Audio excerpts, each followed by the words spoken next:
Well, I used to work as a physiotherapist. I was assistant head of physiotherapy with Organic Health Trust, and I worked over at Neath Port Talbot Hospital. And I was full-time, and I went into work as usual on a Friday, 31st of January 2003. The date is imprinted upon my soul. And I developed a bit of a headache, but nothing really made any difference. So the following morning I did my best to carry on. I sort of had a kip in the living room, and John looked after the kids and played with them, my husband, and then he switched the lights on to ask me if I'd like a cup of tea or something to eat. And the pain as he switched the light on was absolutely agony. We went to Princess of Wales Hospital, and I was still trying to convince myself and the doctor that this was just a bit of a headache, maybe I'd got sinusitis or something. But the doctor was actually quite sort of categorical and said, no, you've got something worse, and I think you're either having a cerebral hemorrhage or you've got meningitis. I was admitted to hospital, had a CT scan, had a lumbar puncture, and they diagnosed viral meningitis that night. It took me a couple of years really to actually sort of get going to any reasonable functional degree, and I also had some damage to my left ear.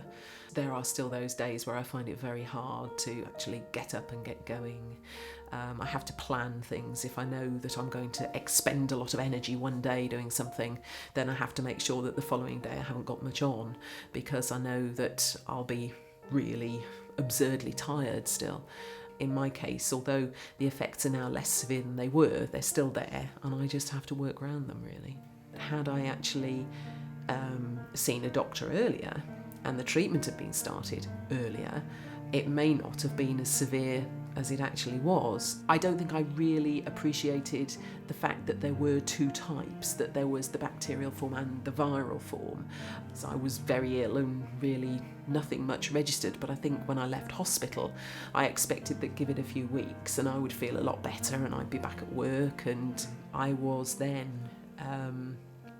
signed off as retired due to ill health. I didn't really want to stop working, but I really didn't have an option. You know, it was, sorry, but this is it, you have to go. That was when the Meningitis Trust really, really helped me out, because they put me in touch with a counsellor.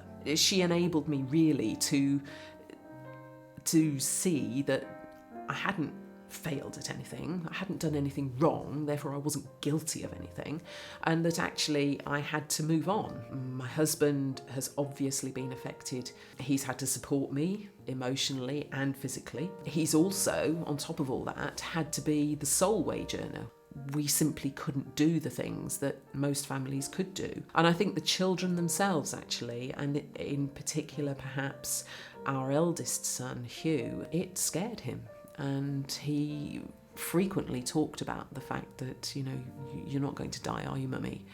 The Trust have always been there for me, and I do know that if there is a problem or there's something that relates to this whole meningitis thing, that I can ring them and they'll be there for me.